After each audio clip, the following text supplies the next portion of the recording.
Omaha's news leader, chronicling the stories and people making a difference in our community. This is KETV News Watch 7's Chronicle. Good morning and welcome to Chronicle. I'm Sarah Feely.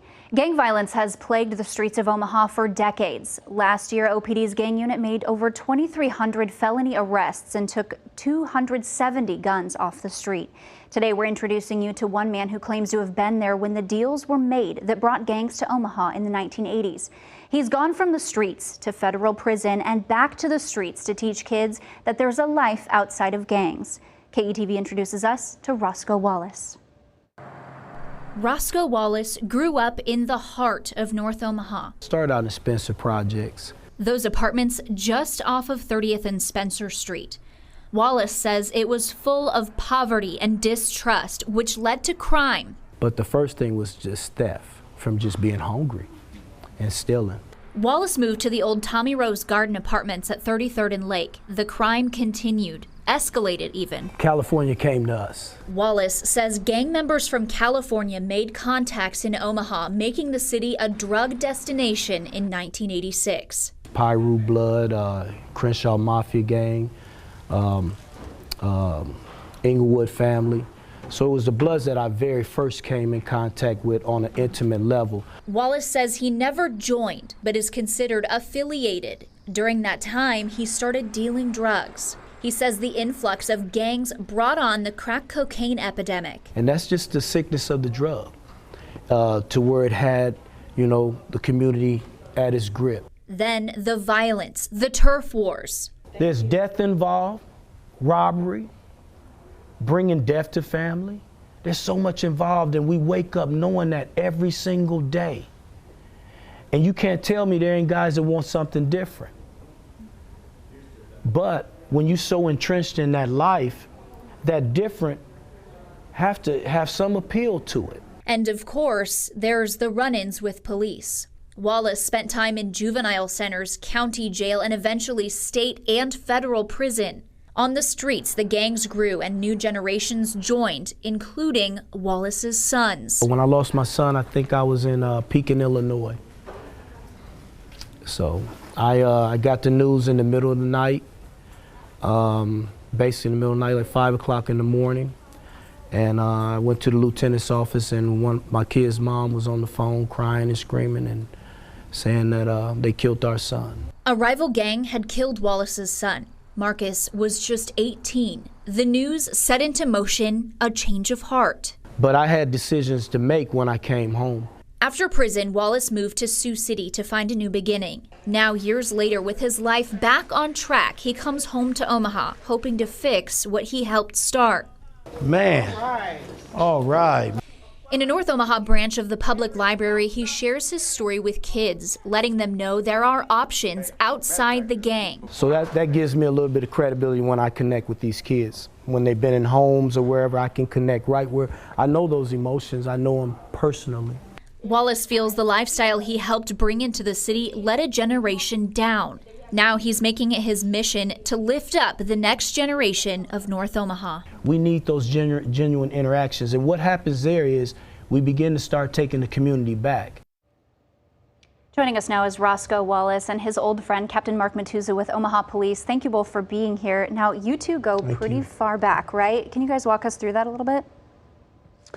Go ahead, buddy.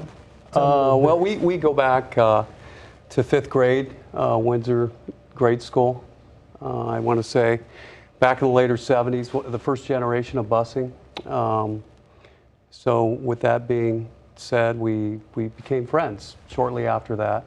In a nutshell, we had a lot in common. I think the share of competitive spirit, sports, soccer, football, basketball, and we got to be pretty close friends. Right, but then your lives kind of took two different paths, right? Roscoe, walk us through where you were and where you lived and how you got into kind of that lifestyle of crime. Like I mentioned before, I come in this about hunger, literally having hunger pains, and that's what led me to theft. And when me and Mark met, I was in elementary school, and at that time, I had a lot of emotional stuff going on. Didn't know how to process it. So it came out in many ways. Mark seen the good in me, like many people, and he seen the bad. I mean, he seen me one day, throw the desk down, you know. Several flights of stairs, yeah. My desk. When he was having a bad day. So that progressed into life of just meeting people in that life. I didn't have a father figure. My mother struggled. And so, you know, that led me into that life. And a lot of stuff that was happening, I wasn't processing. And so one of the things that brought on the violence for me was being in the projects and my mom being on disability. And there's not a lot of income. So if she told me, if I buy you something, you better not let anybody take it. I was this little red, light-skinned kid in the projects, terrified. But my environment, I think I, you know, adapted to it. And so when I struck out at the first time at a bully that had took, you know, my bike from me, I seen my mom pleased with that.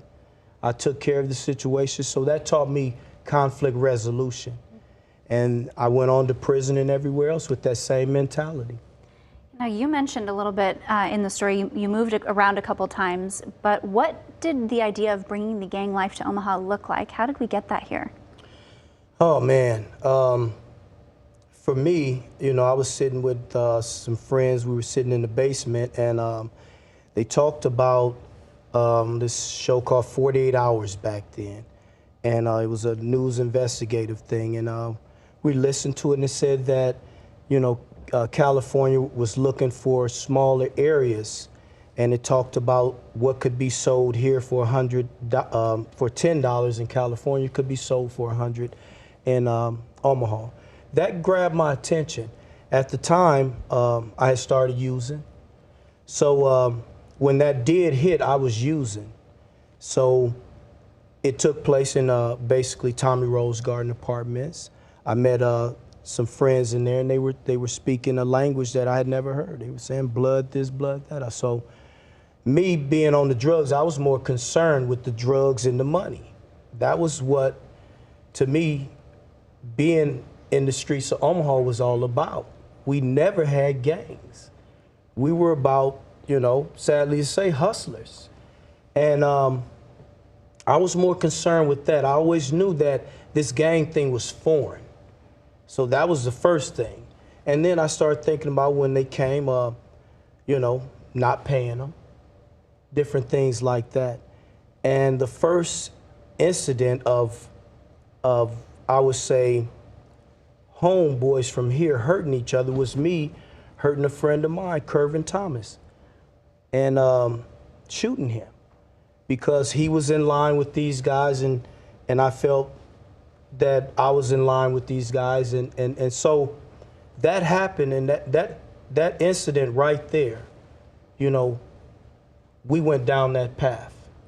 And now our sons and daughters and is killing each other, claiming two foreign entities. And Mark, were you on the department at that time when this was beginning? No, that time period I think he's talking about in the 80s. Believe it or not, we never did cross paths, which is a good thing. Yes. I came on in 1992, about 27 years ago, but heard some of the stories because some of the kids that we went to school with, I still talk to, that we still talk to. Right. We had a grade school reunion. That's how dynamic and how special that time was. Right. And so there's two girls from the north side, North Omaha, that I still talk to, and that we still get together every once in a while. And then we heard, you know, I told them that I ran into Roscoe 5 years ago, and then we were talking about the class reunion, and they're like, don't invite Roscoe. Keep it real. All right, don't invite Roscoe. Keep it real. And I said, no, I think everything's going to be okay. And they're like, oh, okay, because I think he got a little fight with one of the girls, and then, yeah. She bit the hell out of him. Yeah, she bit him, but she was protecting herself. That's right. But now your paths have crossed again as adults, and you guys are working to kind of change that community. Walk us through what you guys are doing. I know I met you both in the library. Well, we met. We met 35 years later. He was walking kind of like a protest for peace, and it was a special time for him, significant time for him during that time, and My little cousin was killed. Brandon was killed during that period, I think a few weeks before that. And so they were marching down the middle of the street. I approached. I said, everyone just needs to get on the sidewalk. You can protest, or it wasn't protest, but just march in peace. They weren't doing anything harmful, but they could have hurt themselves walking in the middle of the street. And so there's a few people that were like, no, I mean, you know, why are you harassing us, this and that, and all of a sudden I hear Roscoe's voice. I didn't recognize it, but I haven't seen him in 35 years. Mark Matuza, and I'm like, I don't know who you are. And so then he's like, I came to his aid. Yeah, he's like, everyone get on the sidewalk.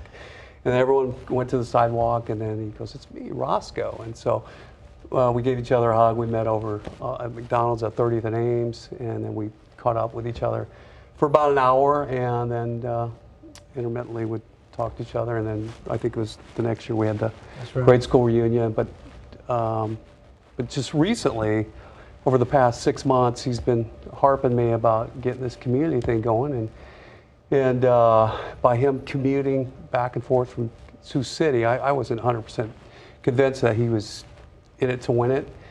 I was and I wasn't. I mean, when he came to the reunion and he was talking about his past and he apologized to everybody. He goes, I don't remember what I did to everybody, but I do apologize first and foremost. And then, but just to hear him talk about his story, and it's just like, I still want to do that. But at the time I was a lieutenant, I don't know if I'm in it to win it quite yet. But recently, 6 months ago, and then he's like, just get me in front of a bunch of kids down North Omaha. That's right. We set it up. Camara Snipe, she coordinates at the library, and she set it up, and he was there. He was just supposed to be there for one day, and it was amazing. He touched those kids within a half hour, 30 kids. So. Definitely building a community between you two and also in North Omaha. Well, thank you both for joining me. And coming up, we'll talk with another police officer in the gang unit about what the community is doing. You're watching KETV News Watch 7's Chronicle. Welcome back to Chronicle. For Roscoe Wallace, a former gang affiliate turned activist, protecting the Omaha community from violence begins with personal responsibility. The next step, he says, is improving the community's relationship with law enforcement. He says police and community members should focus on fostering positivity through things like engagement events and neighborhood celebrations. He credits organizations like PACE, Police Athletics for Community Engagement, for helping bring people together and set kids on the right track. Be able to go to the law enforcement and say, hey man, in order for me to go over on this side and say we got to do more, you guys got to do something too. And as a community, because I think we all bend towards righteousness, right? We'll get it back. Joining us now to expand on how they're building that relationship is Omaha Police Deputy Chief Ken Kanger and Wallace's son, Darnell Jackson. Thank you both for joining me here. Now, Darnell, you sort of went down that same path, right? Walk me through what that looked like for you. Wow, I mean, what it looked like for me was, it looked very catchy. I mean, kind of seeing my dad growing up inside of it gave us life to think that that was our life for us. I mean, turned out just being a rocky road in the street, man. Like, just being able to grow up and chase the path that he was down and know that that wasn't the way. I mean, you talking shootings, murder cases. I mean, me, my own self being shot and twice in the head, like just chasing a path that wasn't wanted for us. I mean, it wasn't wanted for him. So, I mean, the picture of that was losing, like we lost. I lost my oldest brother, you know, I lost my father, I lost my other brother in prison. It's just losing for us, man. So. Ken, you can touch on that a little bit. You worked this homicide case, right, of Darnell's older brother. I did. I worked Marcus's homicide case, and at the time was working a lot really against Darnell. Darnell was involved in some pretty violent activity. We spent a lot of times in interviews and investigations of violent acts. And unfortunately, not only investigating him for some things, but then I had to investigate the unfortunate loss of his brother. But that has really changed now. You guys both coach a team together for PACE, right? Can you walk us through what it took to get you out of that lifestyle and to really come to terms with police and get involved with them? Solid. God. I mean, God, man, like, faith is just here. Like, I wouldn't be here without God. I wouldn't be on my walk without God. So just being able to use God to change me and adding that power to my change, to be able to work with Ken, to see things differently. Like, not that same kid that was in the hood that seen Ken as a cop or somebody that was against me.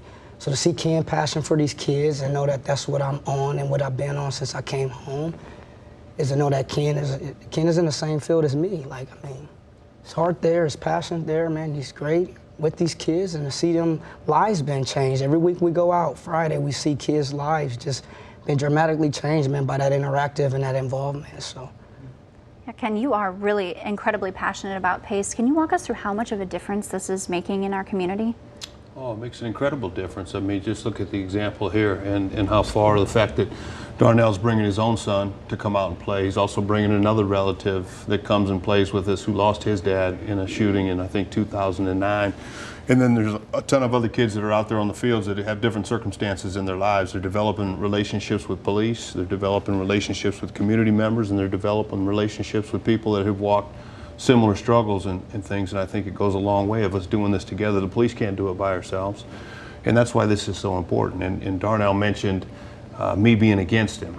Well, I was never against him. I never had anything personal against Darnell. I mean, even though I investigated him for some things, the minute his brother was killed, we devoted all our time and efforts to solving what that case was about. It's about protecting the community and sometimes protecting Darnell from the things he was involved in. And he made a remarkable turnaround. And the fact that he's coming out and giving back to the community, I mean, I'll accept that every day.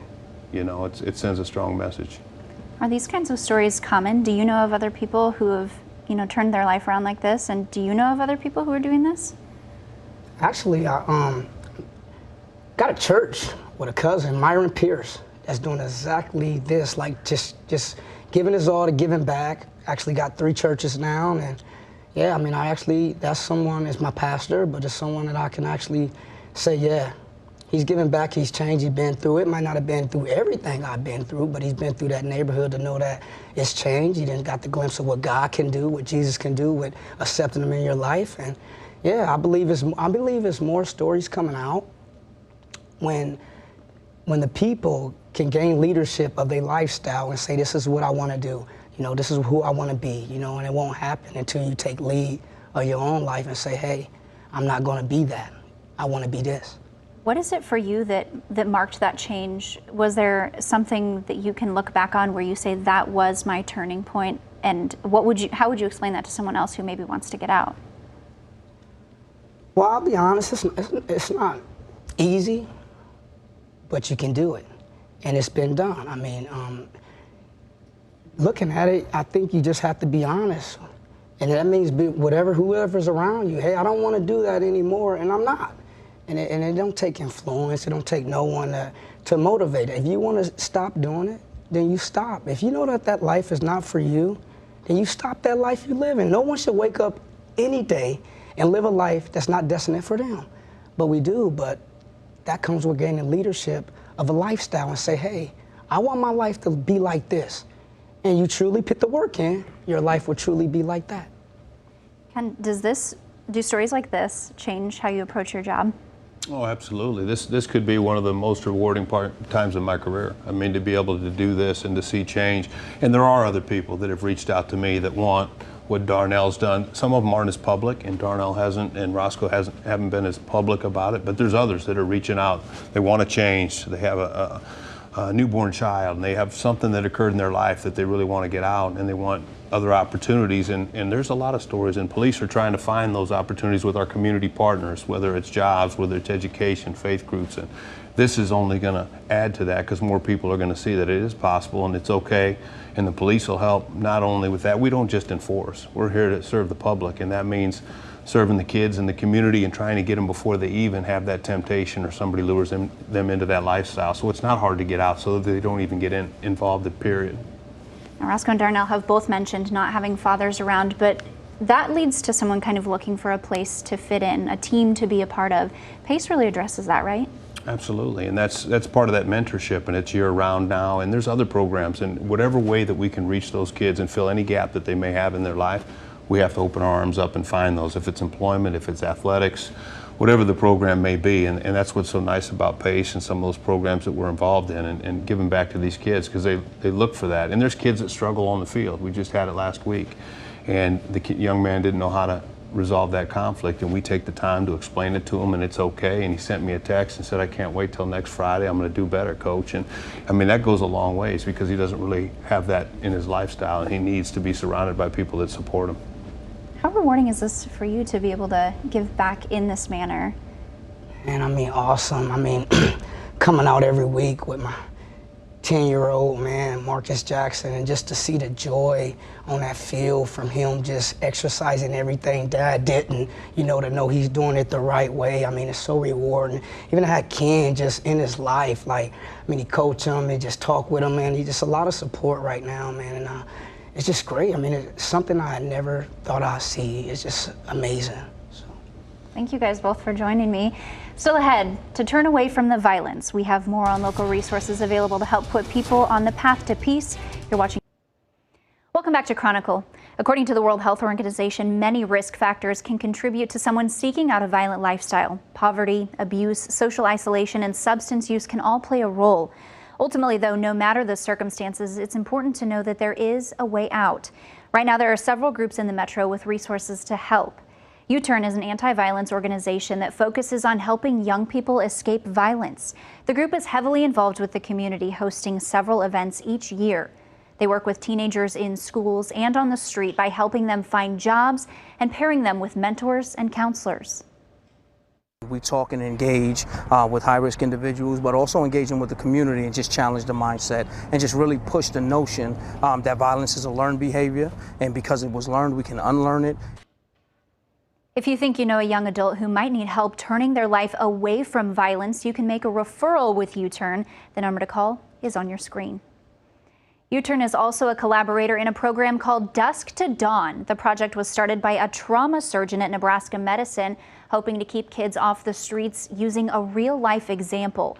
For 2.5 hours, high schoolers get to witness the impact of violence from those who've experienced it firsthand.